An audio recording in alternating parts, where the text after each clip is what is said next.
What is happening, guys? This is Logan Robinson from Hear the Spear, presented to you by NoleGameday.com. We have staff changes, and man, they're coming, and they're coming pretty dang quick. We have multiple before we even hopped onto this show today. A little morning show for you guys. Didn't get to hear from y'all, or we did not have a show earlier this week. We kind of wanted to save a lot of this for the end of the week, and sure enough, a lot of changes are incoming for Florida State with some of their assistants. We're going to talk about Pat Surtain moving on, being dismissed from Florida State. Also, too, which just broke about 15 minutes ago, David Johnson, Florida State's running backs coach, is being pursued by Arkansas, likely headed that way as well. We'll do a deep dive into that and how that affects Florida State moving forward. We're also going to talk about Lane Kiffin and all of that chatter about Florida State trying to poach him from Ole Miss.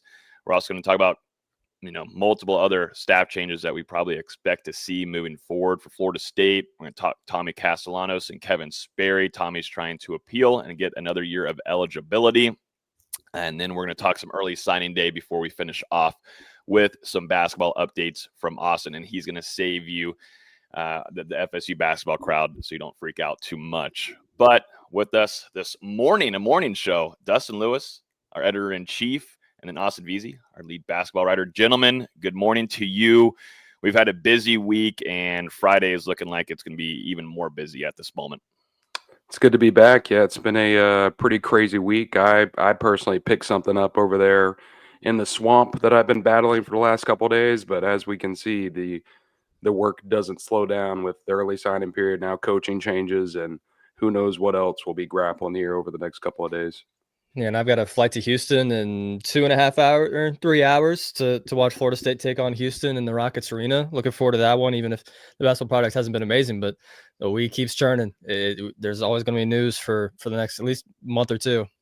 Yeah, I was going to say what the way college football is now. Like the season ends, yeah, and sadly for Florida State, it ends before you even get to a bowl game nowadays. But it is very busy the next couple of weeks with how much things change with staff, players, retention, transfer portal. Then you're talking about new coaching staff members coming in. I mean, it is a very, very busy time. And of course, too, early signing day, which Florida State had a busy day on with Wednesday, and that actually ends today as well.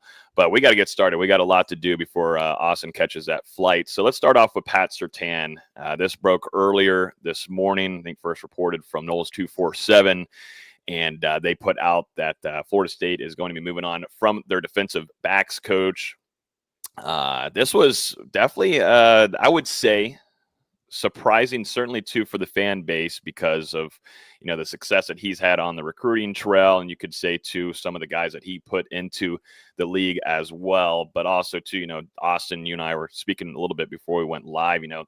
There has been a lesser product as of late on that side of the ball. We've also, always kept an eye on Patrick Surtain after seasons because there's also been contemplation if he's going to go elsewhere and find another gig or maybe upgrade himself to another career spot. And but now, it seems like Florida State's making a decision here and is going to move on from their defensive backs coach. Y'all's thoughts on this one? This is the first one of what we think is going to be plenty more ahead.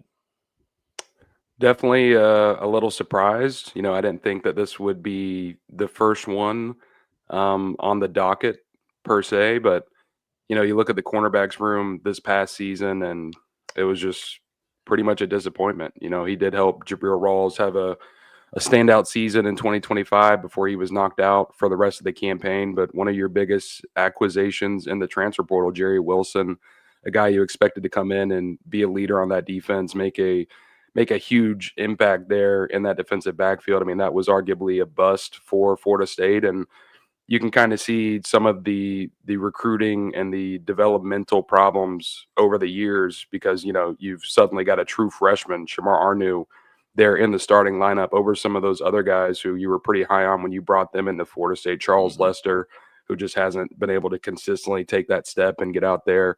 Kai Bates, some of those other guys there in the defensive backfield. So it was a little surprising to me, but, the results haven't been there all the time on the field. And there have been some big misses on the recruiting trail. You think back to after Florida State got snubbed from the college football playoff in 2023, and they had a commitment from 5-star safety KJ Bolden, and Bolden ends up flipping there during the early signing period. He's with Georgia now, obviously, and there was a couple big ones in this class. We talked about a couple weeks ago, Tadarius Hughes, 4-star safety, had been committed to Florida State for over a year, and this guy flips to a 3-9 Syracuse program that lost its final 8 games of the season over staying in the state of Florida at FSU. And then the big one, Jay Timmons, the Florida State legacy, recently flipping there over to Ohio State. So, I mean, there are some arguments for why he shouldn't have been retained.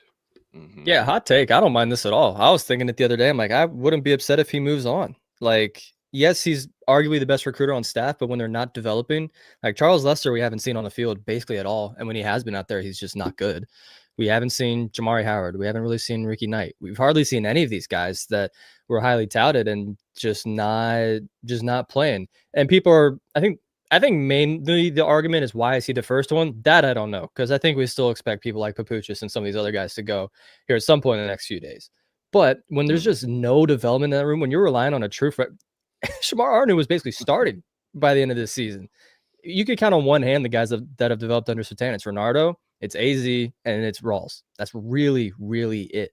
And that's not acceptable for a program like Florida State that has all these legendary defensive backs that have come through it. You got to be better at developing cornerbacks than this. Yeah, and I think you can point to Renardo and Jerian Jones, but those guys were already they were already pretty established whenever Sertan Sr. got here anyway. Yeah. Now we're hearing, I mean, I think we've seen, I guess you can say former players now. Just saw Micah Pettis put out a tweet, and he's also surprised by Pat Sertan being let go over there, kind of like a SMH reaction that he had emoji-wise. And then Antonio Cromartie also put out a tweet and said, listen, I know you guys would love to see me at Florida State, but I'm too Florida State for this coaching staff. And I'm a guy that goes straight to the source and bring up problems in the situation. So maybe not. Respectfully, Cromartie, I love you, man. Great player. I'm tired of you talking. I don't care. This is probably going to get back to him somehow. I don't care. He's tried to do this for 5 years, where he just calls things out, expecting it to help his situation. Because he's been very vocal that he wants a spot on staff. He's been very vocal about it. It's not. I'm just tired of it, to be honest. I missed the other tweet where he did practically go off on FSU. How the hell did you dismiss your best recruiter and developer of talent? Developer. Okay. But shit, he's your best coach on staff. This doesn't make any sense at all. Unbelievable. He's probably going to bring in this guy, TJ Rushing. Just be on the lookout. All I can say is, wow, make it make sense. He's been very vocal throughout this entire season. I've actually tried to bring him on the show, and we can definitely have a discussion. VZ, you and him, we can have a good discussion there. Fine. Developer is hilarious, though. That's funny. That's actually funny. Where did Quindarius Jones go? Season-ending injury. Yeah, that is true. Some things, I don't know. And then you got Evan Cooper, who's your safeties coach. Things got a little bit different with Tony White coming in. So Evan Cooper comes in coaching safeties, and then of course Pat Sertan kind of role changed there. And there's also been, like I mentioned earlier, chatter of him always looking for other jobs, other places, and such. So that could also be in the fold here a little bit, but this is on Florida State's decision wise to move on from. They could have easily kept him, and I know there's some comments saying it's Pat Sertan, he's probably going to the NFL. Well, that could still happen, but Florida State is dismissing him. That would have been something where the whichever team, whatever that might be, if you're heading to the league back in a coaching staff realm, that would be the story. It wouldn't be where Florida State dismisses you, then you go to the NFL. That's not the case. Florida State let go Pat Sertan there. Now, and we'll have a lot more discussion throughout this. We got a long offseason ahead, because then we got to start talking about replacements and what happens to what, retention, all this kind of stuff. But we got to keep moving here. We got a lot to talk about this morning. Another big one that just broke. David Johnson, Florida State's running backs coach. Arkansas is pursuing him for their running backs job. This is from CBS Sports and Matt Zenitz. As we know, he's worked with Mike Norvell since 2020. Also worked at Tennessee before coming to Florida State. He's brought in a lot of talent as well. Almost, I feel like, too much talent back there. And then it's a revolving door. That's a whole nother discussion that we'll have, where we see 2, 3, 4 running backs in one game. Don't let me get started on that. But y'all's thoughts on this one, because once again, you're hearing a couple other names before you hear some that we thought would be most certainly first on the chopping block. Definitely. Yeah. Not the first 2 names that I would have expected to go off the board for Florida State, but it seems like Ryan Silverfield over at Arkansas looking to make a potential splash hire to his coaching staff. And there is a previous relationship here. Silverfield and Johnson were both on that Memphis staff under Norvell for a couple of seasons before Johnson made that leap over to Tennessee and then rejoined Mike Norvell at Florida State. And, I can't really fault his development over the years. I mean, I feel like Florida State's done a pretty good job of producing running backs since he arrived in Tallahassee. Obviously, the rotation this year, pretty confusing, but at the end of the day, that's a decision that comes down to Gus Malzahn. Now, we did have the fumbling issues earlier in 2025. You had that 3-game stretch where you had 3 different running backs lose a fumble. And, I talked about at the time, I was like, that falls to coaching, in my opinion, when it's 3 different guys having these problems. But, we've seen, obviously, Trey Benson go to the league. Lawrence Toafili made plenty of plays during his time at FSU. You can think back to some of those other guys. Treshaun Ward, rose up and had a pretty good career here before he transferred elsewhere. We started to see the signs from Samuel Singleton Jr. this season. Didn't get to see enough from Chroma, but some of those flashes were there. So, yeah, it's definitely a surprising move. We'll see if he does end up taking that job at Arkansas. I think you can make the argument, which granted, I don't know how much this is saying, it's probably been Norvell's best assistant since he's been in Tallahassee. You can at least make the argument for it. Consistent recruiting for the most part, because the guys they brought in have mostly been productive. You mentioned Sam Singleton, you mentioned Chroma, and we haven't even talked about like Jashawn Corbin from the first couple years. But the running backs room has mostly been one of the strong points of this team for Norvell's tenure. But I'm also not consistent. I'm just not going to be upset by anybody on the staff going. I'm just not. Well, I think that's the thing.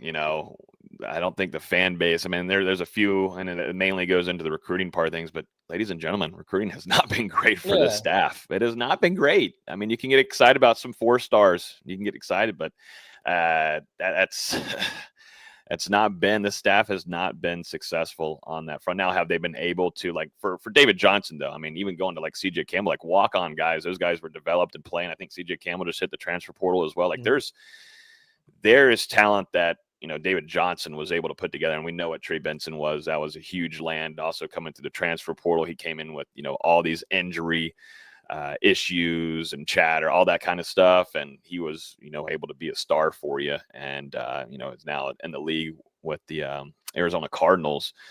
But the thing, and I'm glad you brought that up, Dustin, because we were talking earlier before we went live, and the rotation of running backs, and that's on Gus Malzahn and such. But, Florida State made a big push to get Ousmane Chroma. They put a lot of their NIL resources into it this past offseason. And, you got to wonder, why don't you see more Chroma? Because you could see that the ceiling's very high for that kid. And, you really would like to have had him out there more against UF, which UF played at a way different caliber than you did, and you got your ass whooped by your rival in Gainesville and manhandled. And if you want to have some kind of physicality, Ousmane Chroma would be that running back. I don't think Roydell Williams is going to be that. I think a lot too much loyalty in that running back room. I don't know who the cause you point to. I guess you can point to Gus Malzahn because he's the one calling the plays and putting the personnel in there. David Johnson's just there to develop those guys and coach them. But I think it was just a mess. Guys, going into the season, that Alabama game, those 2 games, this running back room was just exploding. We thought, oh my God, this can't be stopped with, an upgraded offensive line. And who would have thought at the end of the season, Florida State likely, not having David Johnson going into 2026. Yeah, I mean, they looked pretty good there through the first half of the season or though, and then it just seemed like they kind of became their worst enemy with the way that the guys were being rotated and didn't feel like, especially for the younger players that didn't have a ton of playing experience like Samuel Singleton Jr. and Chroma, they're not able to get into a rhythm whenever they're in the game for 2 or 3 plays, get taken out for the next 2 or 3 drives, get thrown back in for a carry, taken out. It was just very confusing at times. And like I said, I believe that falls onto Gus Malzahn's shoulders. But David Johnson, along with his duty as the running backs coach, he was the recruiting coordinator at Florida State. And obviously, what FSU has done on the recruiting trail throughout Mike Norvell's tenure hasn't been good enough. It hasn't been up to Florida State standards. Unable to land a top 10 class, since Mike Norvell arrived in Tallahassee. And I mean, this year you're going to finish in the top 15. I believe one of the better, maybe the best class of the Mike Norvell era. But a lot of that comes down to the fact that Florida State took 32 signees, which is among the most of any college program in this recruiting cycle. I was going to speak on that later, but might as well talk about it now. Mm-hmm. For a team that has so much pressure to win, to take 32 freshmen is kind of insane, especially with them mostly being what we project to be developmental 3-stars. Yeah, now maybe we can get another Mandrell this year, and you get 6 of them that can play next year. But how likely is that? Mm-hmm. It's an interesting strategy for a team that has so much pressure on them next year. So a lot of quantity and maybe not a ton of quality.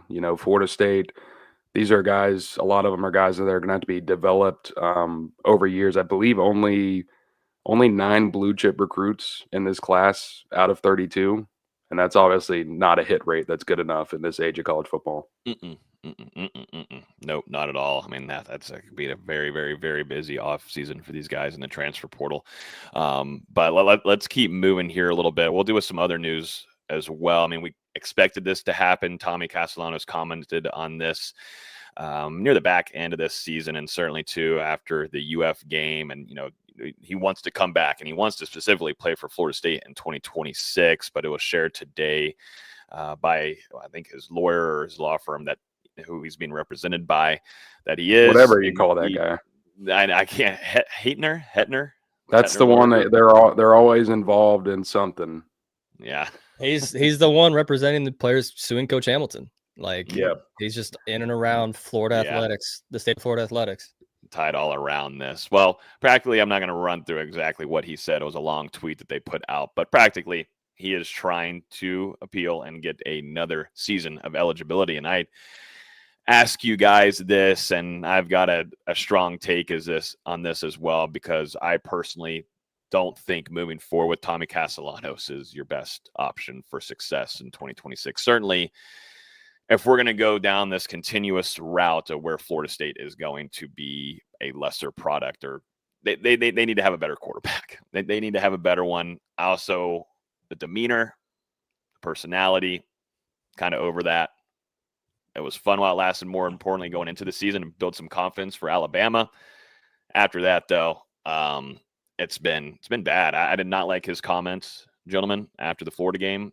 He didn't say he didn't need to improve. He said he did not. There was nothing really that he needed to improve on going into this next season. That's majorly concerning if that's going to be your starting quarterback. And just to that point, like, I know there was another comment. There was one more comment, though, and I didn't hear this. I don't know if this was on the broadcast, VZ, when you were watching the UF game. I don't know. Somewhere where he said that this team plays really nervous going into road games. Like, that's one thing that has affected. Yeah, they did say, they said something along those lines, but also going back to like the Virginia loss, going, oh yeah, we needed that. And then you go 5-7. And it's also like, I get it's this day and age of social media, but posting a loss in the swamp on Instagram just doesn't sit right with me. Like, well, that's him and a lot of other players. Yeah, like a lot of people do that. I know what you mean, that's just this that's day your and age. leader. And you get killed. It wasn't even like a close loss. You get smoked by a 3-9 or 3-8 football team going in that game. And you're like, hey, here's me shooting a bow and arrow. That just doesn't sit right with me. No. A shot of him celebrating by himself, pointing at UF fans and everything, and the comments after the game. I mean, no improvement. You don't think you need any improvement going into 2026? That absolutely not. Absolutely not. I thought that was a wild statement to have. And I don't, that's not the route that Florida State needs to go at all. And that'll be my take throughout this entire offseason moving forward. But he's going to ask for more eligibility. And two, I think it also becomes a conversation of if Gus Malzahn's going to be here moving forward. You know, there's been talk about him being interested in other gigs, or is he going to retire after this year and such. But still, the product on the field from his side wasn't great. This team cannot play on the road whatsoever. It can't. And you can blame the players for execution. There's opportunities. The coach, you're still the coach, and that you make those players execute. If they don't execute, then you got to try to find a fix, and that was never fixed. You went 3-0 to begin the season. Things were working well on the offensive side of the ball, but once you hit the road, things just outside that Virginia game just were absolutely catastrophic for you. And that just can't be the case for your offense coordinator in that offense. And, you know, Gus Malzahn got his guy at quarterback, and that was Tommy Castellanos, and you did everything you could for him. And you did that. You brought in Herb Hand as well. But I think it would be very scary to have, you know, Gus and Tommy back going into 2026 for FSU, maybe somewhere else, but I just can't be in Tallahassee.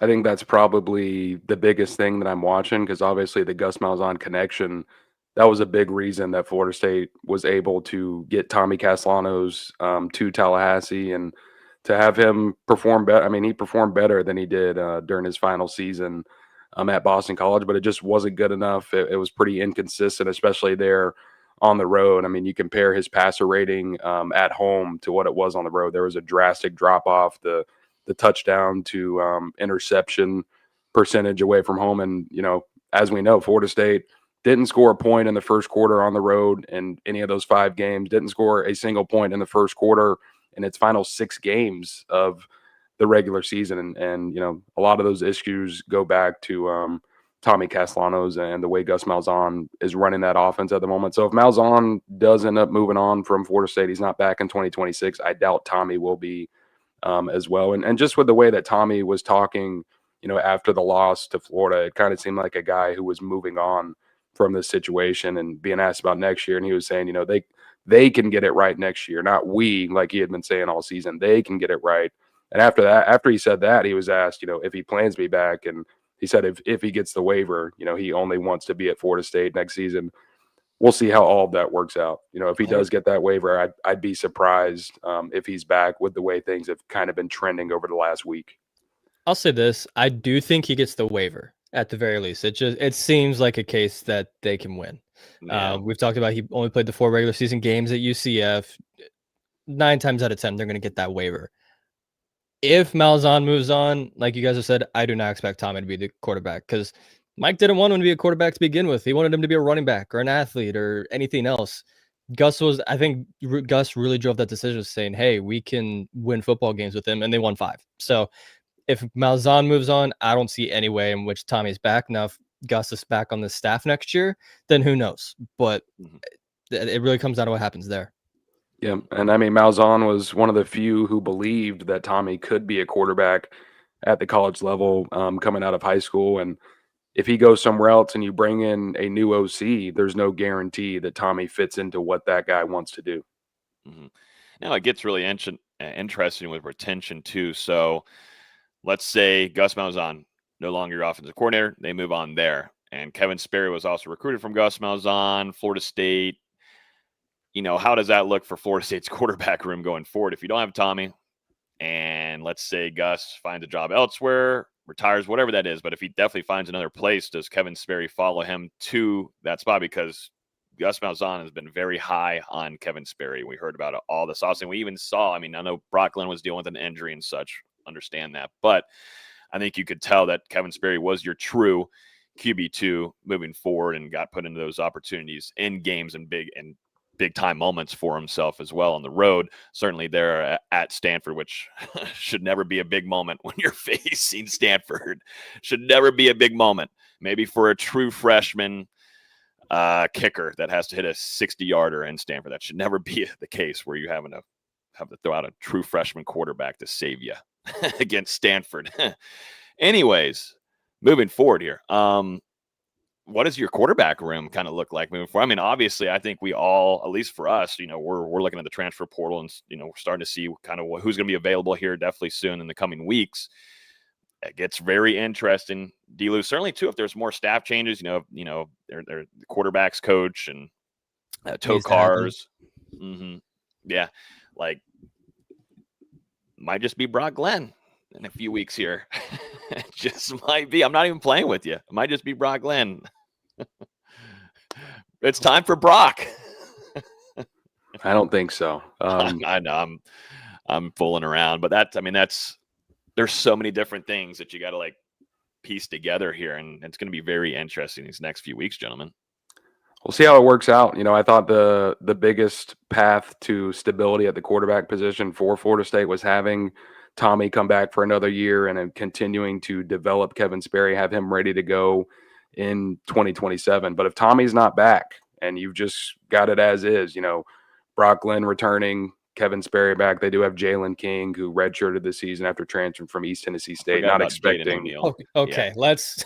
Well, I'm trying to say not expecting much there. I'm just adding that he's on the roster. I forgot Jaden O'Neal. I mean, that's a true freshman, though. Yeah, he's not going to be ready to go as a true freshman, and I don't really think he fits Gus Malzahn's offense and what Malzahn likes to do anyway. I mean, not more of a traditional pocket passer rather than a guy who can really get after it with his legs. But I mean, if that's your quarterback room coming back, then Florida State, they've got to dive into the portal. You got to go find a guy for the third straight year, because I don't think Mike Norvell going into this 2026 season, which is going to decide his job status in Tallahassee, if it hasn't already been decided behind the scenes already, they need a guy proven, ready to go, who can go out there and win games for Florida State. And do you really want to start off the 2026 season with a redshirt freshman who's only thrown 17 career passes? I don't know if that's something they'd want to do. I think a lot of us like what Sperry has as a quarterback. The tools are there. He's got good mobility, the arm strength. Maybe we'll see how that develops, but we at least like what's there on paper and see what he becomes. I think Norvell really likes him, which is why even if Norvell does move on, I don't expect Sperry to go anywhere. But I'd still like for him to develop for one more year. Yeah, sorry. Yeah, if Gus moves on, sorry. If he moves on, I still expect Norvell to keep Sperry around. But I'd like for him to develop for one more year before he's just thrown to the fire. It's not like this is Jameis Winston as a redshirt freshman. It's a guy that was a 3-star, basically. Yeah. And two, Florida State, I mean, Mike's going to have to say it again, but it's got to be immediate fix. Like immediate fix. And if you're going to have immediate fix, you want a quarterback that has experience and that can play and can also throw the ball. Florida State did not have that this year. They just kind of threw it up to Deuce Robinson and make a play, man. Make a play. And then we saw LaWayne McCoy a little bit at the end of the season. Never saw Squirrel White. Just couldn't get the ball around enough. But like if you're going to have an immediate fix, I don't think immediate fix would be throwing in, like you said, Dustin, UVZ, a redshirt freshman. And here you go. You're going to have the keys to the car in 2026. I could like him a lot, but not enough playing time. I mean, not that he had to play a ton this year, but you want to see more from him. He just doesn't have the experience. Does he probably have, some talent that you can work with moving forward with some more development for sure. But Florida State has to find a quarterback that can throw the ball. And that's what a quarterback does. And Tommy can't give that to you. Kevin might later. But after that, Florida State, they're going to have to jump into that transfer portal and find somebody that can do so, or they're going to be in some interesting trouble. And that's the thing. It's not only, you're losing some assistants across the board here a little bit. And your head coach, there's not a whole ton of belief outside of this early signing day period class that they just signed this week. There's so many question marks across the board. And I think Florida State needs to get the answer soon from Gus Malzahn, because they've got to start working these things quick and fast, because definitely when you're talking about quarterbacks, offensive linemen, Florida State has to go to the edge room as well. And then the linebacker room, like these things need to be, it's got to be going now. It should have been going weeks ago. I mean, Florida State's admin doesn't seem like they had a plan after the Stanford game at all. I mean, we'll talk a little bit more probably in next week's show on, the game plan of a general manager and how that feels like it's just been waited way too long for all of that mess. It's a lot of catch up right now, but they need to have an answer from their top guys. I think Tony White stays, but Gus Malzahn, they got to get an answer soon because they'll just get lapped and you'll miss out on these opportunities on quarterbacks and top tier talent that they have to have. If you're going to have an immediate fix, you have to go spend a lot of money for top tier talent. There's no effing around, no fooling around. You have to do it, and you have to do it right now. It has to happen right now. Yep. I mean, they're falling behind the 8 ball day by day. Especially, I mean, you already failed to make these changes before the early signing period, and now you need to get this stuff done as soon as possible with that transfer portal window opening up on January 2nd. Only going to have 15 days there for players to enter the portal and for Florida State to host guys on campus, try and get them into the fold. And obviously, at this point, the spring transfer portal window has been eliminated. So all of Florida State's work in that portal is going to be done during that small stretch there in January. And I mean, man, they need to have a plan because obviously now you're going after your third transfer quarterback in as many years. The bringing in DJ was a big failure. Tommy, there were some positive signs early on, but with the way it ended over those final 9 games, I think you can call that one a miss for Florida State as well.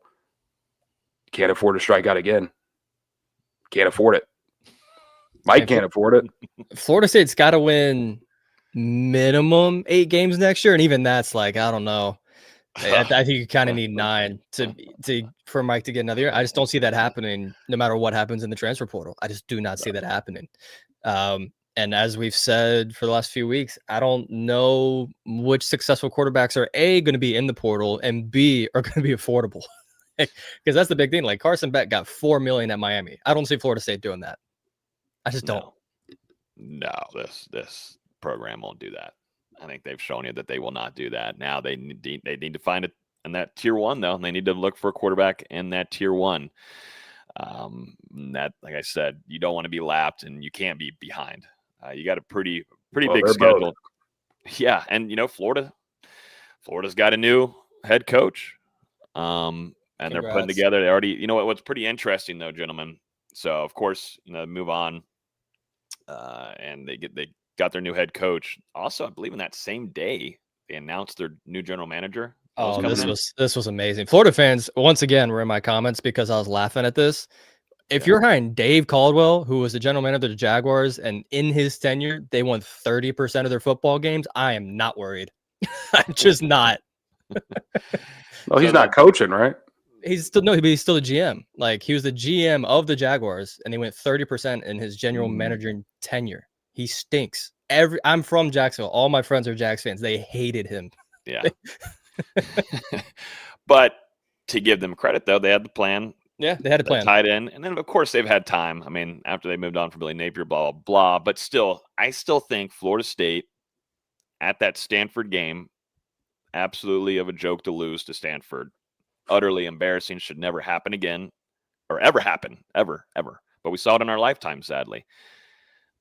The fact that there hasn't been a plan in place after that Stanford game, after you made that statement to the fans, that, you're not already announcing a hire. We're on December 5th. The season's over, not making a bowl game. Like, you don't have a plan yet for what you're going to do off the field, which is going to save you and save this staff moving forward and save Mike Norvell and his job since you believe in him so much. You haven't put together that plan already, and you're now, how long is it going to take until Florida State does that? And then, too, that also impacts, too, your transfer portal. Like, who's going to be putting this together? You're not giving this guy enough time, guy or gal, whoever it is, not giving this person enough time as well. Like, you're going to expect them in just a few weeks to build a roster and also to try to find the targets that are out there for you, negotiate all this kind of stuff.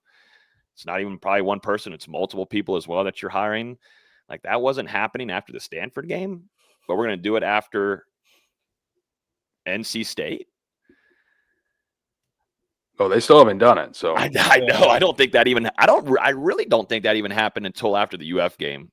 I really don't. At this point, are you going to realistically have that person in place before the next 30 days? I don't know. I don't have the answer. I don't know. But that should never be the case for a program like Florida State. You know what I'm saying? Like that. Absolutely. We've seen what happens when you just continue to kick the can down the road. It leads you to 2-10 in 2024 and 5-7 in 2025. And right now, who knows if Florida State is going to be in contention to make the postseason in 2026? I would say I would say no, unless there are some major changes across this roster and coaching staff, and that's yet to be determined. Obviously, they're taking their time. Mm-hmm. Yeah, it's not pretty. It's not pretty where they're at.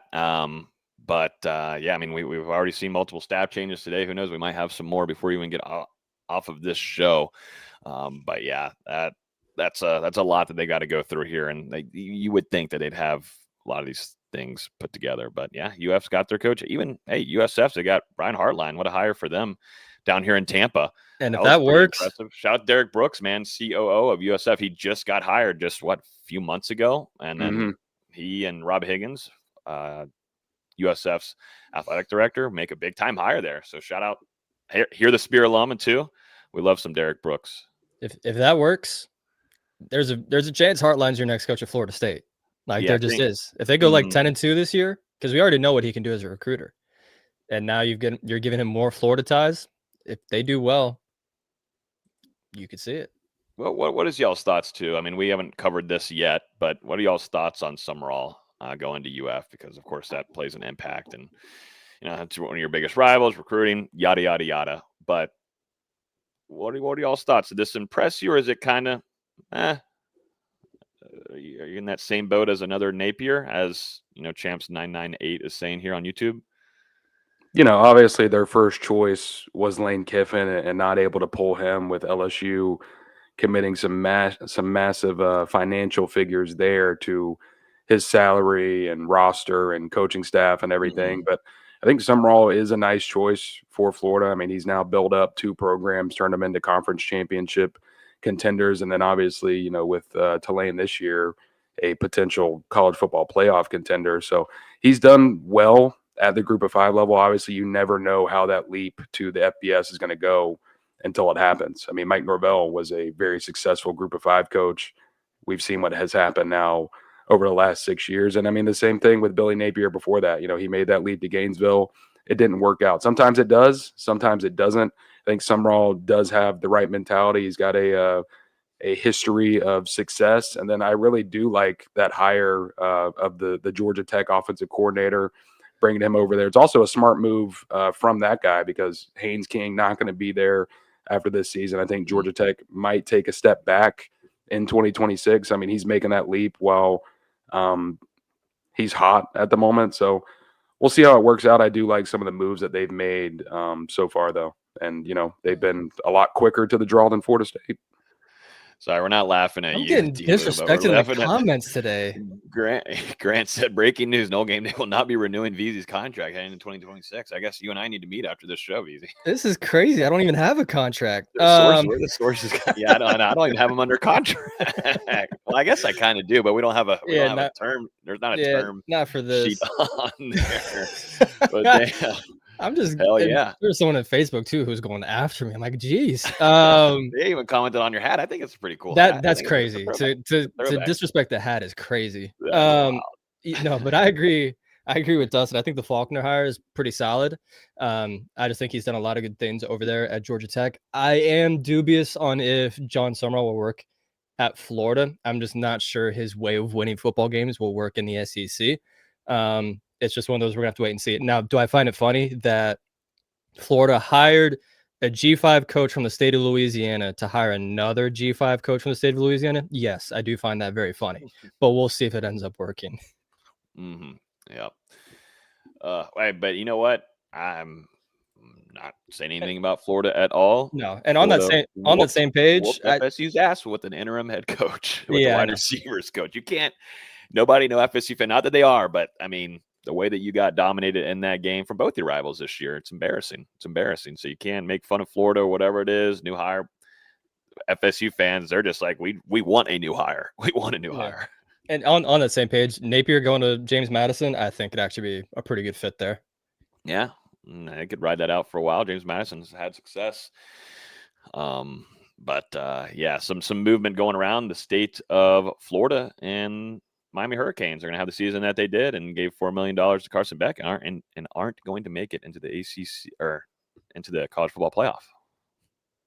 What a time to be alive, right?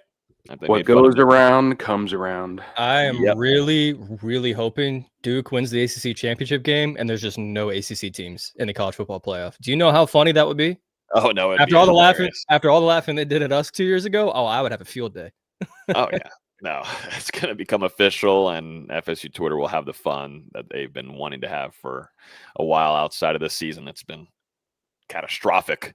I feel like, after that Alabama game, that like we've been saying, that expectation rose really quickly, and man, did it just fall down right on your face. Isn't it crazy that you go 3-0? And I've been thinking about this since we haven't had a show until Friday, waiting this long. So it's given me more time to think about the UF game and then just go throughout the week and just think about this season overall.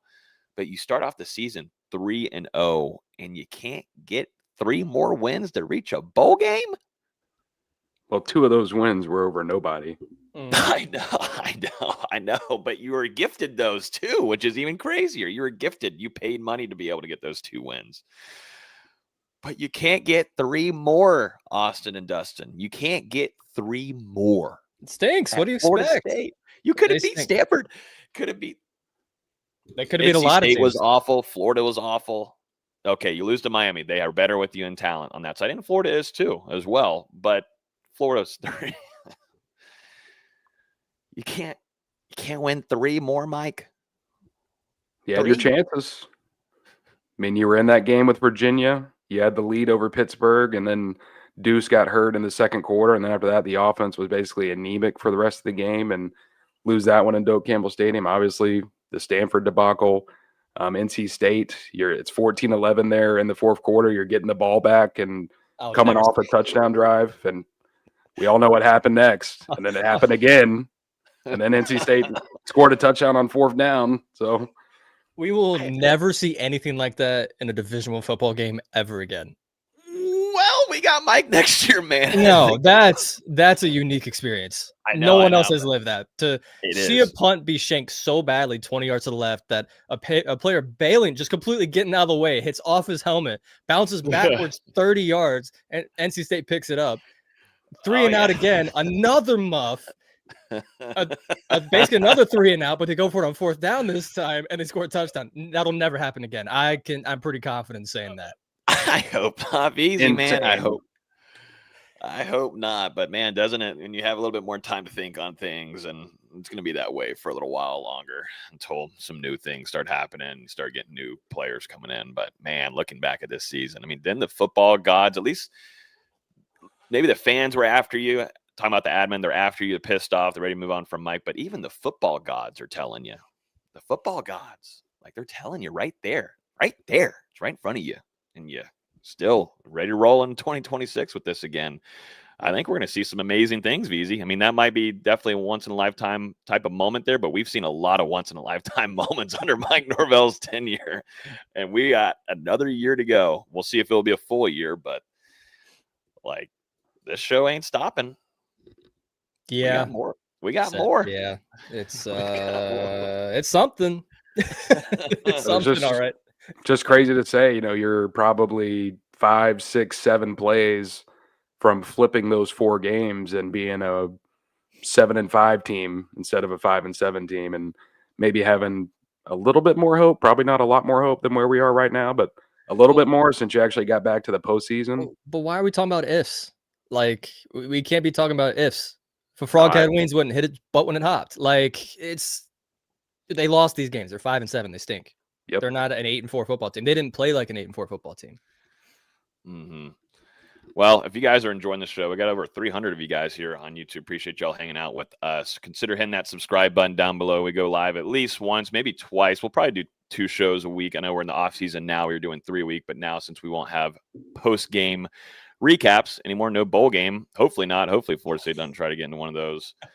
Please. But definitely consider hitting that subscribe button. We've seen a lot of growth this last season. We appreciate it, even with how the season's been. We appreciate y'all coming in here, engaging, hitting the like button, and sending some comments, even if it's making fun of VZ's attire. But I still like the hat. Don't make fun of the hat. The hat's the only thing good I got going for me right now. Yeah, this is about it. Yeah, basketball is not looking too hot right now as well. We'll talk about that in a second. But man, damn, rough. And it's Friday too. Thank I God it's know. Friday. Like, TGIF, man. I Everybody's mean, supposed to be in a good mood. yesterday was my Friday. I don't even have to technically work today, but like, come on, man, not the hat. Yeah, it's on your day off. Yeah, dang. He's getting ripped to shreds out here. All right, gentlemen, let's jump into some sleeper picks, and we're going to talk some FSU basketball because VZ's got the full rundown for you as well. But let's make some sleeper picks. Shout out to Sleeper. They're riding with us all throughout the season, and we're not done yet. We've got to make some picks, and I think we just go make it easy on ourselves, and we go to NFL on Sunday for ourselves. Tommy Castellano's passing yards not on there? Who's? Less. Take the less. Tommy Castellano's passing yards this week. He's going to go to the NFL? Don't even get me started on Tommy. I've had time to think, gentlemen. A lot of time to think. Gotta move on. Anyways, shout out to Sleeper. Let's make some picks real quick. Shedeur Sanders, man. If we say Shedeur Sanders here, the YouTube algorithm will we might go up to 1,000 viewers. Shedeur Sanders. Let's make a pick on him. Why not? He's playing Tennessee. Come on. Tennessee's awful this year. Less. You're the only Tennessee. Tennessee's awful. Dustin, I'm not letting that slide. What? What'd he just say? Don't worry about it. I don't know. There's a reason he's laughing to himself over there like an idiot. Are we getting canceled? No. Okay, good. Deshaun Watson's coming back though, right? No, soon. I hope not. Dang, you really want to do less on Shedeur Sanders? Yes. Cincinnati's. Can we see what his stats have been recently though? 156 is crazy. Yeah.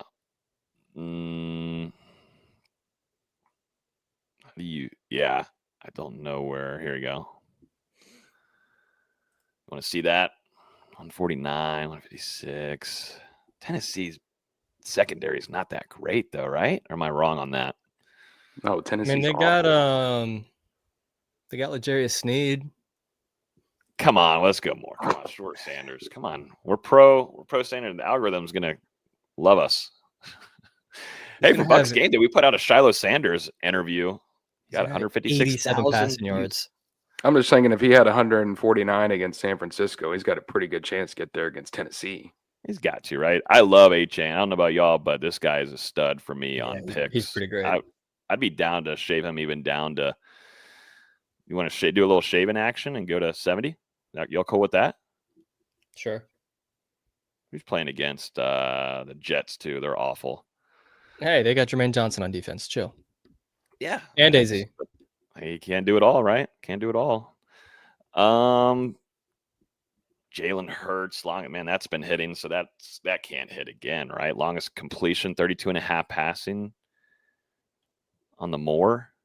I don't know. Man, I wish Jameis was playing. Ooh, Baker. Maybe some Baker action. Let's go to some Baker because we cover Baker. 218 passing yards. The Saints are god awful too, and I don't think we're gonna get Mike back. I don't mind 218. I don't either. And 2 Bucky Irving in the passing game. Second game back, and it's 1.8 times more. Is Mike back this week? That's it. I don't believe he will be. I think maybe for the Thursday night football game next week, but yeah, I don't think so. Jalen McMillan won't play either. But I think those are 3 good picks right there, gentlemen. I'm telling you, Shedeur's not going over. It's just not happening. Hey, we just put down a boost on there. Shout out to Sleeper, man. All right, $5, $23. We win. I like those picks. Those are pretty solid right there. We're riding with you, Shedeur. What did you do? The wrist? With the watch? 156.5 on the Moore for passing yards. A-Chain, 70-plus rushing for the Dolphins. And Baker Mayfield with the Moore on 218.5 passing yards. Shout out to Sleeper. We appreciate y'all for partnering with us the entire football season. Gentlemen, let's talk some FSU basketball. Why don't we? Oh, boy. what's happening? What is happening with Luke Laux and FSU basketball? Because I'm not against Luke Laux or anything. First season, also to the talent that he's working with, not so great. Got to get a big man for sure to help out, but the defense has been very, very bad, and the shooting is not pretty right now. Yeah, there's no excuse for the shooting. Like they're better shooters than this. Like all these guys are historically much better shooters than this, and they're just not hitting shots. I'm sure part of that is due to fatigue and the absolute blazing pace that they're playing at. Because it's a really fast pace that's going to lead to some dead legs. That's why Coach Laux wanted these guys to be in great shape this season, and I guess they're just not. But people are way overreacting to this. It is year one of a head coach who has never coached in college basketball. He has one player that he's playing that played major minutes for a power conference school last year, and that's Chauncey Wiggins. And he was averaging 8 points per game at Clemson last year. Like, this is going to take time. I said before the year, I have not changed on it. This is going to be a 500 basketball team. This is a proof of concept year. Show the system that you want to run, and then get the horses in the stable later. And they've got a top 10 recruiting class. We've talked about it. Brandon Bass Jr., Marcus Ponder, Colin Paul, Jason Lopez just signed with both football and basketball this week. They've got the guys coming. It's just going to take time.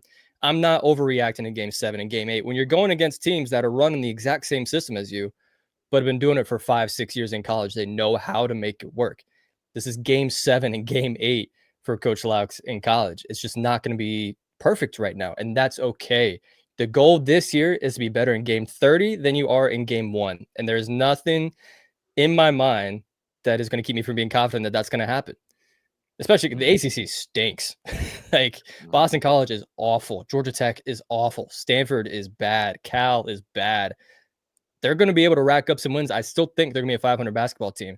But when you're going against teams that are, again, they're doing the exact same thing as you in Georgia and Texas A&M, it's not going to be pretty at times because A, they know what to expect, and B, they've been doing it for longer. So it's going to take time. They play Houston tomorrow. I'll be there for it. It's going to be my first time seeing these guys in person. I'm super excited for it. I'm super excited to see what they're doing, in person. But it's going to be a weird one because Houston plays sloppy. They play slow. They want games to be 64-50. And Florida State's like, hey, we want every game to be in the 90s, basically. It's going to take time for this to develop. And, hey, they don't have the center they wanted this year. Igor Reishov wasn't able to come over because of a visa issue. He would have solved a lot of issues down low for this team, and they just don't have that option right now. So are there things that I wish they were doing differently? Yes, but they also realize that we're not going to be beating teams just straight up. We have to make 38% of our threes while shooting 40 of them to be competitive in these games. They realize that. And if they don't hit them, they don't hit them, but they're not going to change it.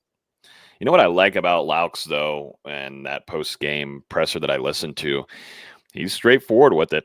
I mean, he's pretty transparent, and you don't get that at all with Mike. It's a whole 180, man. That's why I was like, oh, I'm actually listening to this, and I'm intrigued. Like, I feel like, okay, this is a coach that is, he calls it how it is. He calls out his, his players, the play, how he has to coach, and certain things like that, and understands the defensive woes. It's not good, it's not great, not pretty, and he's very transparent with it. And I'm a very appreciative of it. We'll see how long that lasts and how long it can go. But he was very, very adamant about his team and how poorly they played, and I was appreciative of that. You just don't get that from Mike Norvell. You just don't. No. Not at all. But there's still things, though, Austin, that they've got to clean up. Like, what would be the fix? Like, what is their, obviously the easiest ones, like I said, make shots. You got to make, right now you just got to make shots. They're shooting like 61% from the free throw line in the last 6 games. Something like that. How do you put the ball in the basket? Yeah, sometimes it's just you got to see the ball go in. Sometimes, that was the one thing I was ever good at in basketball was shooting. Sometimes you just got to see the first one go through, and it makes things a lot easier. It's yes, they could put in extra hours in the gym, and I can guarantee you they are, because Laux is not happy with his free throw performance recently. Yeah. I guarantee you he's making them shoot some extra free throws and running laps and doing all the things that you would expect a coach to do when they're shooting this poorly. But that's really the biggest thing, because a lot of people are pointing to the defensive issues. Their defense comes from making shots on offense and being able to set their defense and set their presses and set their traps. They're not able to do that when you're shooting 25% from 3 in 4 straight games. Yeah. And those threes are leading to long rebounds, which is easier transition opportunities, and they have one person back on defense because they like to crash the glass and try and get some extra possessions on offense. Like it's all working together. If they're making shots, the defense will look a lot better. Mm-hmm. Hey, well, you'll be there on hand, on site. Got tons of content coming to you guys at NoleGameday.com for this basketball season. And, of course, here on Hear the Spear. I want to do a couple quick hitters here before we go to early signing day as well, because there was a lot to talk about there as well. But Daryl Jackson, he did announce that he's entering the NFL draft. He was out of eligibility anyways, so there's no shocker there at all. But he has made his announcement there. Y'all's thoughts on his career at Florida State? Go right ahead. Um, sorry, I didn't mean to do it like that, but that's crazy. Like, I'm sorry. What? One sack this year. That's just not. Now I'll lead it off to you guys. Dustin, Austin, you have the floor. That's not what his role was supposed to be, though. Especially this year. And I know, double team, he's a double team machine, and Derek Nottie, his last season, who took on a lot of double teams. VZ. But that's a different system. Six sacks. You have 4 defensive linemen down, though, not 3. Let me look at Robert Cooper's stats for you real quick. Big Coop, my guy, Robert Cooper. And Nottie had a lot better talent around him, too. He did. Oh, absolutely. I mean, there's not anybody else. I mean, you can. Well, you don't. What, you don't think Daniel Lyons? What are you talking about, VZ? He was fine. No. So the Desir twins were both pretty good, but Daryl Jackson, opposing offense were basically like, if we put 2 or 3 bodies on this guy, no one else on that defense is going to be able to do enough consistently to beat us. And they weren't wrong. I mean, Florida State, they got practically nothing from their defensive end unit this season. I think you could have just not blocked James Williams and it still wouldn't have mattered. So it was really tough for the defensive front. Oh, yeah, don't. I'm cut. We'll wait till the retention. You just triggered begins. Logan. We could have a lot of fun. It's Friday. You can say a lot of things on Friday and it goes right out the window. And it's on the weekend. Everybody gets to have fun. No, yeah. I mean, when we talk about transfer portal, they've got to do some work there in the edge room for sure. I mean, you feel really strongly. First off, you got to retain the Desirs. Mm-hmm. And definitely Mandrell. He almost won with defensive rookie of the year. That was crazy, by the way. Well, also, too, Jerry Wilson being on the honorable mention and Jabril Rawls is not mentioned anywhere on those ACC accolades is absolutely buffoonery, silliness, blasphemy, as my guy Stephen A. Smith would say. That is people aren't idiotic. Watching games. They're not watching. That is insane. Over Jabril Rawls. They're just adding up stat sheet, I guess. That makes sense to me. Might as well call Squirrel White honorable mention. My goodness. He played. All I will remember now, sadly, the only thing I remembered Squirrel White about was the one catch he had earlier in the season against Alabama. But sadly, and muffin the punt. That's all I remember. Yeah. Those are really the only 2 impact plays that he made this season, unfortunately. One good, one very bad. Yeah. But anyways, Daryl Jackson, he's heading to the NFL draft. And, he is – the one thing about him, he's a crazy specimen of a being. But I still want my defensive tackle to get more than 1 sack. I'm sorry. I'm sorry if he's your star. He was literally your star on defense going into the season, and that was my big question mark. If he was going to be more than an impactful player for you, and I understand he takes on 2 bodies. He takes on 2. At some point, though, you got to get to the quarterback, right? Not just one time, man. You're expecting a lot more from him because you don't have anybody else now. Like you said, next to him, there's not a lot of help there for you, and I totally understand that. I understand that part of it. And that might just be what you're going to get out of this scheme until Florida State is able to bring in some defensive tackle talent that can be absolutely menaces to offensive line and to get to the backfield. But I mean,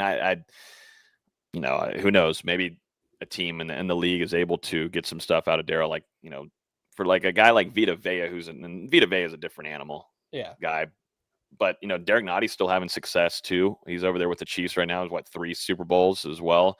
Vita Vea is very successful. He's, I think, second for the Bucks in sacks, and he always takes on 2 guys, but he's still able to find the quarterback. Like, that's the thing. I'm interested to see where things go for him at the next level.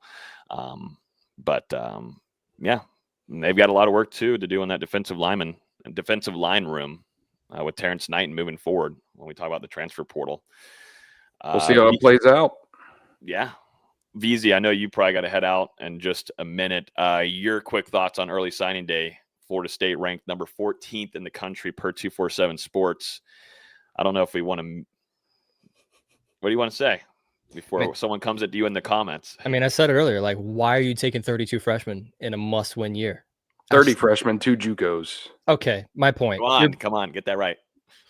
Either way, you're maybe getting 3 of those guys playing meaningful snaps next year in a year where you have to win. You have to win 8 or 9 games at a minimum. And you're bringing in 32 players. I don't get that strategy. Like, I get people want this staff to recruit and develop, but you have to win football games next year. Mm-hmm. Well, I was going to say the one good thing, the one positive out of this, they did not lose their top guy in the class. I mean, I'd hope they wouldn't lose a guy that got a Florida State tattoo 6 months ago. Like, that'd be embarrassing to lose that one. Yeah, it would. But D-Lou, you were all over this. I mean, there was a few surprise, not saying that they're going to be astonishing one. I mean, there was a huge, 2 international guys coming in this class, but one big dude from New Zealand who's absolutely massive. How much? 370? Yeah, 370, 6'7", big time project player for you of an offensive tackle from New Zealand. And then, of course, you're really happy about the grab of that top linebacker as well, because you need help in the linebacker room. For God almighty, you need help at the second level of your defense. But your overall thoughts on this group, and then I'll bring up Mike Norvell's quote that he said on it. Yeah, like I said, quantity over quality for Florida State in the Tribe 26 class. But considering the state of the last 2 years, and especially, throughout Mike Norvell's tenure, they've had some struggles closing during the early signing period and losing top guys right before they're set to put pen to paper. You can probably call it a solid day for Florida State. I mean, you had 29 verbal commitments entering the day. You're able to sign all of those guys, held off some late pushes. Jalen Anderson, the number 1 JUCO defensive end in this class, a Louisiana native. Florida State landed him last month, and LSU recently turned up the heat. He got an offer, went on a visit there, and since Lane Kiffin was hired, they were talking with him, trying to get him into their class. He decided to stick with Florida State, which was big. And then same thing with Xavier Tiller, 4-star tight end. He was receiving some interest from other schools and stuck with the Seminoles. And then on top of that, you're able to add 3 new guys to the fold. 3-star defensive end Jamin Pinckney, which he's a 4-star on 247, but a composite 3-star. He flips from USF to FSU, and Florida State aided there by Alex Golish going ahead and taking that head coaching job at Auburn. So they swoop in, take him at the last minute. You brought up the international guy. Same kind of situation there, where a coaching change benefits Florida State. Nico Heppy was committed to Auburn for since the summer. They made that change, brought in Golish, and he started looking elsewhere. Florida State, they had that previous relationship and were able to get him in the class. He was the first signee announced on Wednesday morning. And the one that really came out of nowhere, we talked about this guy back during the offseason, 3-star defensive end Cameron Brooks out of Thomasville. And, he had previously eliminated Florida State from his recruitment. Florida State had moved on as well, and we're looking at other options. Cal fires their head coach last month. Cameron Brooks decommits on the same day. He went on an official visit to Tennessee last week, and I believe seemed like the Volunteers didn't push too hard. And Brooks was still looking for a home during the early signing period. Florida State got in late contact and were able to secure him, which is big because Cameron Brooks grew up an FSU fan, but seemed like he was a little bit turned off by the way Florida State operated on the recruiting trail this cycle. wasn't getting maybe as much communication as he thought he should as a local prospect. But either way, those guys, Florida State and Brooks, circle back on one another. And now he's coming into the class, had 14 and a half tackles for loss, 10 and a half sacks as a senior. And I think five defensive ends in this class for Florida State. So bringing in some guys who try and upgrade the trenches, which were a major disappointment off the edge this year, and especially with Anderson coming in, like I said, number one JUCO defensive end. I think that's a guy that'll probably make an impact for you immediately. But a lot of these guys are going to take some time to develop for Florida State. But I do like the depth that they added at wide receiver. Like I said, I mentioned the defensive line. You've got some good bodies coming in at linebacker. We'll see 4-star linebacker Isaiah Williams was Florida State's second highest rated signee in the class. But he did have an ACL injury as a senior, missed the majority, missed all of his senior season. We'll see how he recovers once he gets to Tallahassee. But this guy, before pre-injury, he was arguably the top linebacker in all of the 2026 class. I mean, one of the very best at that position, and someone that could develop into a starter and an impact player in Tallahassee if he gets back to that pre-injury form. But at the same time, I mean, Chauncey Kennan, your only signee in the top 100. And I just don't think that there's enough overall talent in this class coming in. I mean, you missed out on a bunch of guys during the summer, top targets, and now you're seeing the results. Mm-hmm. Yeah, I like the linebacker pickup there. It's much needed. Like you said, it's going to depend, and great rundown by you on all of that. But for the linebacker, I think for him, the recovery is going to be the big question mark there because, like you said, highly touted and was classed very high.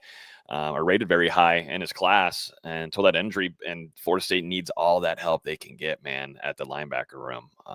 Man, it needs to have a full revamp, and they relied on a lot of transfers coming in this last season with some younger guys that they wanted to develop and see strides be made of, and that just has not been the case under John Papuchis in that linebacker room, and that's where I'm very curious to where, Florida State makes some staff changes, how that affects their moving forward, because there needs to be better play there overall, and on the recruiting front as well. A lot of misses. That's been the case, though, for the staff for a very long time. Certainly in the linebacker room that for some reason has forever haunted Florida State. Like, I'm trying to go back to whenever you could say Florida State had, I mean, of course, you can go to Kalen DeLoach and Tatum Bethune. Those guys held you down, and it was just those two guys for the most part, and a little bit of DJ Lundy. Yeah. But for the most part, those guys held it down. But, back in the good old days, man, when you had some absolute studs at linebacker, Florida State did such a great job at that. Hey, bring back Mark Stoops, man. He's free. He's got nothing going on right now, right? He doesn't have a new job, right? Not yet. He knows how to define talent. I'll give you that, man. Mark Stoops knows how to find defensive talent, and that's what helped to bring Florida State national championship on that defensive side of the ball. Specifically, he knew how, he knew some talent and knew how to recruit it as well and put some good pieces around. But Florida State's got to do better in the linebacker room, and they've got to find some studs. They were able to grab Kevin Wynn, but you grab Kevin Wynn this last offseason, but need to find another rehaul there. And I don't know if they're going to be able to do that with not the early signing day period. When is the regular signing day? Whatever you want to call it nowadays.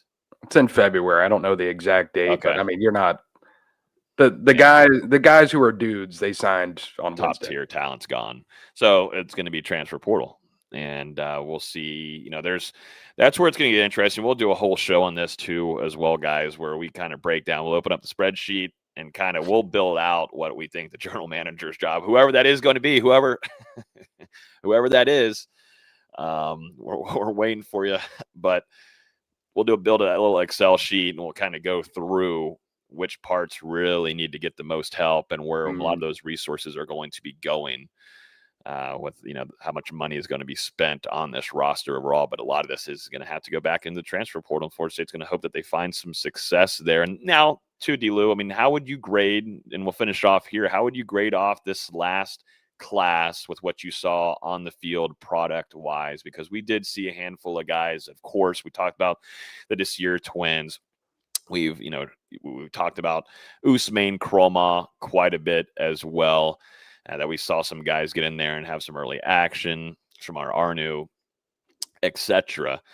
But where would you place a grade on if you could? And we're still going to see development, hopefully, from some other guys as they go on throughout their careers. But How would you say? Because I would say for the first time you were pleased from what you got from this last class because they were impactful players, a handful of them in year one. Tough to say. You really put me on the spot here. I know. I'm giving you this is a fun way to end it off. Did have multiple true freshmen making an impact for you on both sides of the ball. I think the grade is held back a little bit by Kevin Wynn. You know, that injury kind of prevented him from seeing a bunch of action this season for Florida State, and he ended up redshirting. But like you said, Chroma was in there a decent amount. Javen Boggs started some games for Florida State. Chase Lofton was involved in the 2D before he had an injury that really set him back. We saw Tayshawn Gelsey out there on offense. Obviously, the twins and Mandrell coming up just short of that ACC Defensive Rookie of the Year. Shamar Arnu getting into the starting lineup. Tariq Mallory was out there some for Florida State. I'm just scrolling through the list of all the signings. Yeah. Kevin Sperry. Chavez Thompson. I mean, looks like a solid piece there at center. Maybe your potential starting center there in 2026. I think I'd give it a B plus. You know, pleasantly surprised from some of the impacts that these guys were able to make, especially with those Desir twins. I mean, they really came out of nowhere for Florida State. And I point back, you know, these guys committed to Florida State the day after they got beat. They got the shit beat out of them by Notre Dame, and they fired all of those coaches. Like, they committed after that game, and they stuck with it. Signed with Florida State, and both became rotational players throughout this 2025 campaign, and definitely bright spots for the futures. I mean, it looks like they both could be starters moving forward for Florida State. So let's stamp a B plus on it.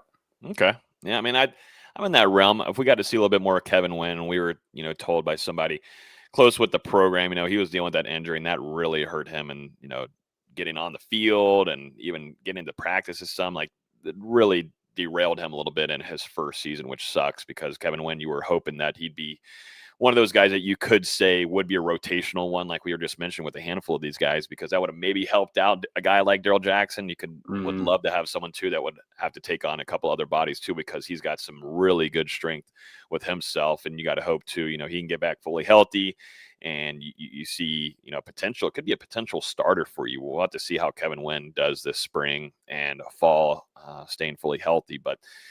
That's the thing. That was your top guy in your class as well. And of course, Usman Kroma was, you know, one of your biggest highlights offensively on that side of the ball, and with a lot of physicality, still learning, of course. He had a fumble, you know, that's happens when you have a true freshman at running back, but you do see the high ceiling there. And once he's able to get some things going on his end, like there's some promise there as well. But you got to hope too, going into year two for a handful of these other guys. You would love for some of these edge defenders to be able to take the next step forward, like LeJesse Harold, Tylen Lee, like seeing those guys take those steps along with, you know, Sam Mandrell Desir and his brother also to take another step forward. Like that would be huge for this team. And with Daryl, you know, they can do that, then you know, you feel even more solid about this room, I think, overall, D-Lou. Yeah, I agree with that. I mean, the future, it looks pretty solid for Florida State in the trenches. And, you know, if those guys like LeJesse Harold, Tylen Lee, some of those younger players can take the next step this offseason, we'll see how Amari Williams continues to progress there off the edge. You know, I do wonder, is Florida State going to keep him there at defensive end? Or are they going to try and experiment with moving him back to tight end, considering you could have some losses there? You know, we'll see what Randy Pittman Jr. decides to do with his future. Marquise and Douglas out of eligibility. Now, Florida State, they did sign 2 tight ends in this 2026 class, so maybe that does keep Amari Williams on defense. But, you know, some guys, they're going to need to mature and grow up this offseason and take the right steps to get Florida State in a position for 2026. 100%. A lot of stuff going on, and I'm sure we'll have a ton more. D-Lou and I will probably be live for you guys on another afternoon show next week. Hands up. Did want to add one final thing, because Mike Norvell currently speaking to the media about the Tribe 26 signing class, also commenting on some other things. But he was asked about Tommy Castellano's waiver being denied, and said his waiver was denied. I know Tommy is going through his process of fighting for opportunity we support Tommy and being able to explore all things that he wants to and needs to for his potential eligibility and playing. Then he was also asked about the quarterback position if Florida State could go to the transfer portal. He said, "We are going to move forward for what we believe is best for the competitive aspect of the position," whatever that means. He's excited about the room, and they're going to evaluate and see. They're going to evaluate what they need to do to try and compete for a championship next year. Okay. So trying to just go through some of these comments. I mean, the first one about Tommy, they're obviously very interested in bringing him. To me, I mean, it has to be leaning that way where they're interested in bringing Tommy back for 2026. And we went on a pretty deep dive into that earlier on in the show. If you're just now joining us, I highly suggest once this is over, scrub all the way to the beginning of the show. And we talked pretty heavily about the quarterback room and Tommy. And, you know, I think all of our takes on here is you got to move on. You got to move on and try to find another quarterback. Now, not saying that this is solidified that this is going to happen, because right now the waiver, I guess, was denied. But they're going to certainly try to find that appeal and see if they can try to bring him back, D-Lou. But I think even further, and I think about Gus Malzahn as, you know, the offensive coordinator. That's the thing. I'm surprised we haven't gotten an answer on that. I thought that would be probably one of the first things that we would learn outside of the dismissals from these coaches, right? From David Johnson. Not saying that David Johnson dismissed, but he's looking at the Arkansas job. And then Pat Surtain. I thought we would hear from Gus Malzahn. I feel like that's how it should go, the totem pole, so you can start figuring out some things moving forward. But as of Friday, December 5th at 12:19 p.m., it seems like Gus Malzahn is maybe coming back. Maybe. We'll see. Let's hold off. It's early. It's early. It's very early. But that's the thing with this program. There's no plan. I don't want to say maybe coming back yet. You know, I think both parties are probably evaluating their options at the moment. For Gus, is there anything even out there? You know, a majority of the head coaching positions have been filled. There were rumors that he interviewed for the Arkansas job as well as the UAB job, I believe, and both of those have obviously been filled. Would he want to go be an OC somewhere else? Where there's also the possibility that he just decides to retire with how long that he's been in the game. You know, I don't think Florida State is looking to necessarily dismiss Gus Malzahn, but I don't think the Seminoles would be very beaten up if he did decide to leave the program, just based off what I've heard over the last couple of days. Yeah, I think it'd be a mutual kind of thing between both parties. So we'll see. But that was Mike Norvell talking about the class and, of course, you know, the regular fighting for national championships and such. And that's the kind of same crazy statement to make. You've won about half the games as you did in 2023 over the last 2 years. Yeah. No, it's the same old. We can't harp on it much anymore. But like I was mentioning before, we were going to hop off. We'll be live with you guys early next week, I would imagine, probably at this rate, with a lot of stuff moving around and parts happening. We'll jump into probably a Monday show for you guys. But if you're also new here, definitely that subscribe button, so then you will see us go live. Also, too, when you hit subscribe button, hit that bell too, because when you hit that bell, it alerts you and it gives you a notification when we do go live, because there will be breaking news. There will be things like this, and there'll be things where Dustin and I will hop on, and, you know, if it's just transfer portal, staff changes, anything imaginable to Florida State, we'll probably be jumping on here and doing quite a bit of these live videos, and also to answering any questions that you have in the comments. So definitely hit the subscribe button, also to hit that bell. And we got a long and busy offseason for this Florida State football program after not reaching another bowl game 2 years in a row. But that's going to do it for us. We definitely do. Shout out Los. Shout out Los.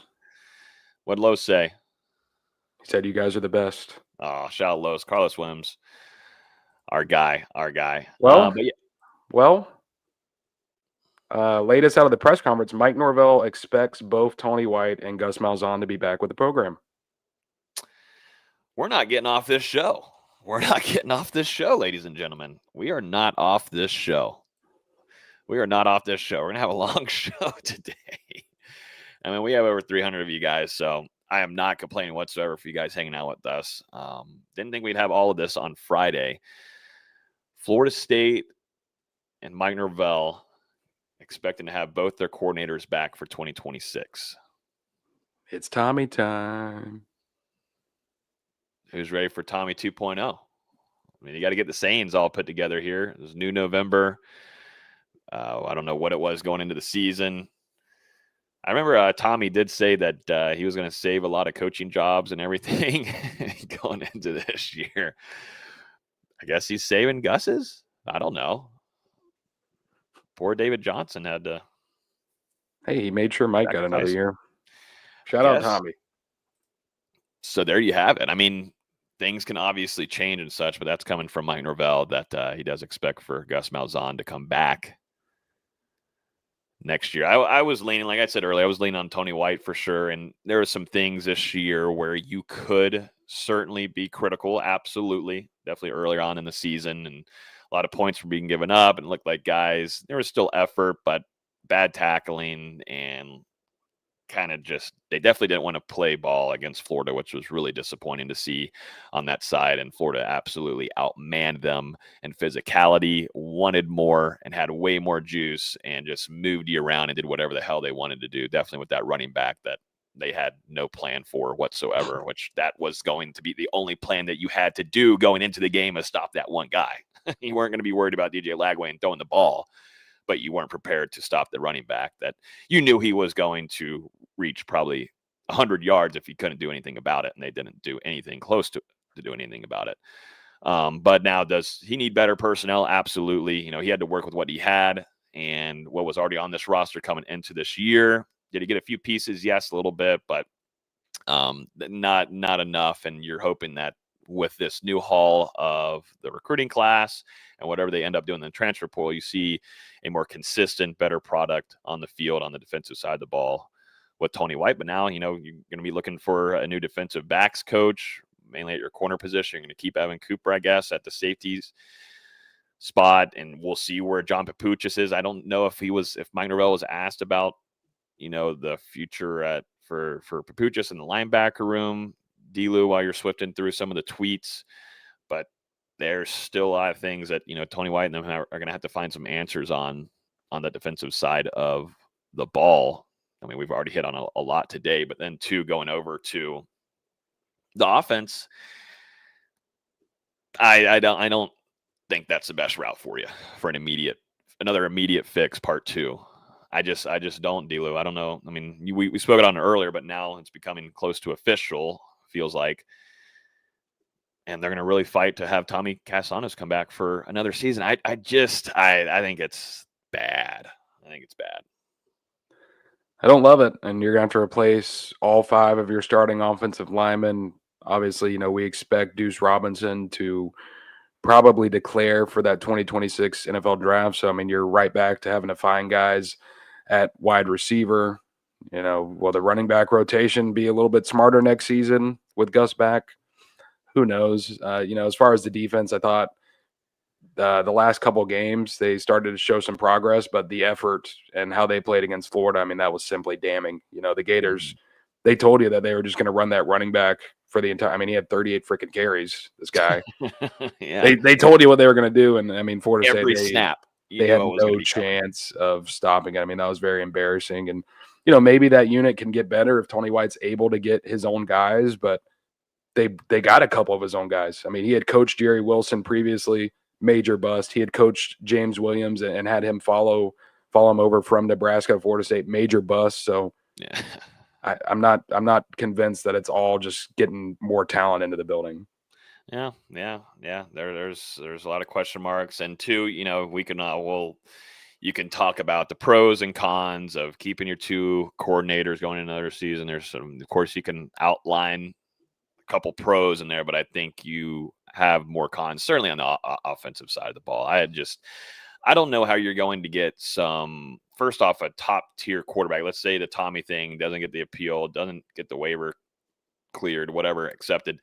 he's gone. Then you're, I guess, going to roll with Kevin Sperry and rely on what you get out of the transfer portal. And I don't think you're going to get a top tier, when we talk about tier 1 quarterback, one that can really throw the ball and get the ball to a lot of your talent. Because I think there's a lot of young wide receiver talent, D-Lou, on this team.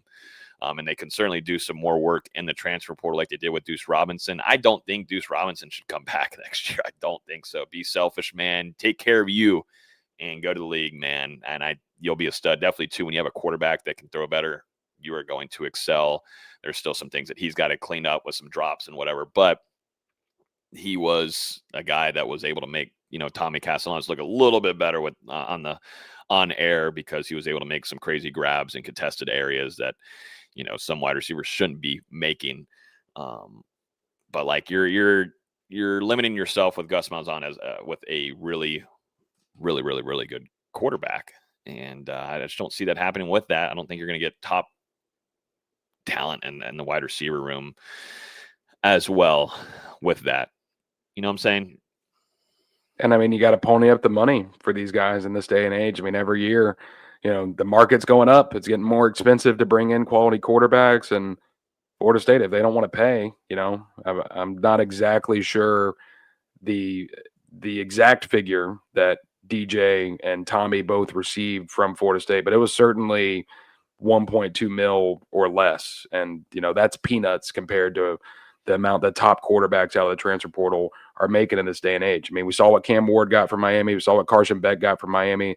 Some of these other guys around the country as well have gotten massive multi-million dollar deals for one season to go to a school to try and help that program turn things back around. Florida State, they just haven't made that financial commitment. And I'm not sure, honestly, I mean, which top transfer quarterback prospect is going to come to a program that's 7-17 overall in the last 2 years, and with a head coach that's fighting for his job.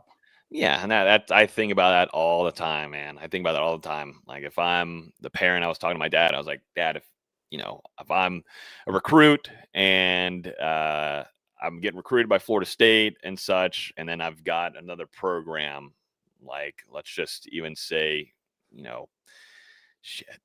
let's just say, all right, it's Alabama, it's Ohio State, it's a great program. Where I mean, it's quite simple, man. And definitely whenever you see, Mike on the sideline and just things that are being said in the press conferences, and then, the future being held now with these coordinators, I just don't see where my dad is sending me to Florida State right now. That's a thing that this staff has to combat with on the recruiting trail. We'll see how well they can do that now in the transfer portal, because that recruiting window is practically over with. And I actually had the parent of a 5-star prospect in the 2028 class quote one of my tweets the other day and say, "I'm sad that I can't talk with my son about him going to Florida State." I do remember I remember that being out there on Twitter, seeing that. That's rough. And I don't blame him. I absolutely don't blame a parent right now for questioning at least, where this program is headed. If I, want to, bring my son here and play football. It's a rough state where Florida State is at overall. So, like I said, we'll see what they do in the transfer portal. And, there's some breaking stuff all throughout this show with us this afternoon. Didn't think we'd have an hour-and-a-half show, but we appreciate y'all hanging out with us. If you're still hanging out, we got over 300 of y'all here on YouTube still, and we got a lot of y'all on Twitter and Facebook as well. Shout out to you guys. But smack the like button down if you're on YouTube. We appreciate almost 100 likes too over there. Definitely thank you guys for hanging out with us. Like I said, D-Lou and I will probably be back on here with you guys to our regular Monday afternoon shows at 12:30. So tune in with us then. We hope to see you guys then. Hope y'all enjoy the rest of y'all's weekend. We got tons of content too coming at NoleGameday.com for you guys as well. Y'all enjoy the rest of y'all's weekend, and we'll talk to you next week. Peace.